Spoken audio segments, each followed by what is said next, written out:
अनंत चतुर्थीनंतर मुंबईतील वातावरणात बदल झाल्याचं पाहायला मिळतंय। मुंबईतील वातावरण आहे त्याच्यामध्ये काहीशा अंशी आहे ती तापमानात वाढ झाल्याचं चित्र पाहायला मिळतंय। आपण मुंबईतील दादर चौपाटी ह्या परिसरामध्ये आहोत। मुंबईमध्ये तापमानात वाढ झालेली आहे, काही अंशी पावसाचं प्रमाण देखील कमी झालेलं आहे। त्यातच आपण पाहिलं तर सप्टेंबर महिन्याच्या शेवटी आणि ऑक्टोबर महिन्याच्या सुरुवातीला मुंबईमध्ये ला निनाची शक्यता आहे। त्याचं पूर्णपणे आहे ते हवामानाचा अंदाज हवामान विभागाने वर्तवण्यात आलेला आहे। पाहायचं झालं तर प्रशांत महासागराच्या पूर्वेकडील भागात पावसाचे तापमान पेक्षा पाण्याचं तापमान आहे ते 5 अंश सेल्सिअसने कमी होतं। अशी परिस्थिती निर्माण झाल्यास त्याला ला निना प्रक्रिया सक्रिय झालं असे देखील म्हणतात।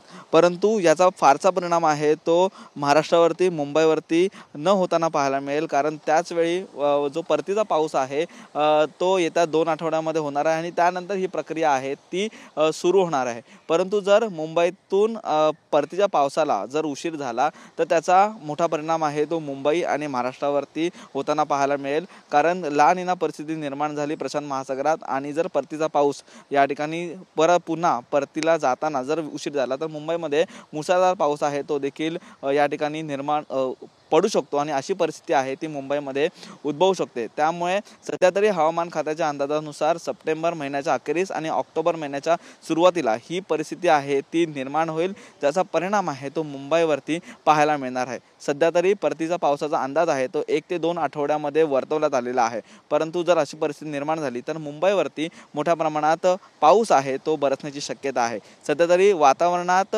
आपल्याला तापमानात वाढ झाल्याचं चित्र पाहायला मिळतंय आणि हीच तापमानात जर वाढ अशीच राहिली तर परतीचा पाऊस देखील लवकरात लवकर जाण्याची शक्यता या ठिकाणी वर्तवण्यात आलेली आहे। त्यामुळे ला निनाची परिस्थिती सध्या महाराष्ट्र आणि मुंबईवरती या ठिकाणी उद्भवल्याचं चित्र पाहायला मिळत आहे। व्हिडिओ रोहन सोबत निखिल चव्हाण, TV9 मराठी, मुंबई।